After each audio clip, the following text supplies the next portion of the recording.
Hello friends good evening. तो सांग मैंने शुक्रवार दिन गोटे रिसेप्शन पार्टी था से मामू भणजा आम रेडी बाहरी पड़े से जगह को ये हूँ से जगह बालेश्वर बसंत कन्वर्जेसन आम आसी पहुँच जाइलु। देखो पूरा सजासुजी A1 क्लास रही आपण मैंने देखूँ आ भिडियो भल लगे निश्चित गोटे लाइक कर देथिबे।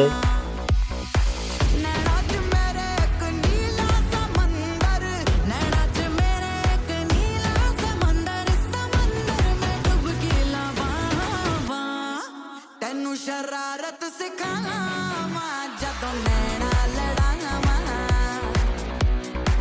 भितर को आसी बरकन्या संगे देखा कर सारा मामू भणजा आम आसी पहुँच जाइलु खाइबापी।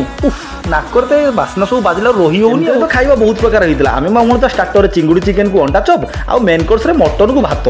गाँ पिला मटन भात न खाइले कौन हम दबे खाइलु। शेष में खाई सारा आम मामू भणजा खाइलु मसला छड़ा सी पुणी थरे नुह तीन थर आमती खिया कौन सबुदिन मिल ना कौन। शेष में खाइलु गोटे गोटे पानटा पूरा तो मस्त होता देखूँ केमी सजाई तापर पाटर पकई मामू भणजा बाहरिलु घर को आउ सांग मैंने भिडियो भल लगे निश्चित गोटे गोटे कमेंट आ गोटे लाइक कर देथिबे। रोची भाई जय जगन्नाथ पुणी देखा आ गोटे ब्लॉग रे।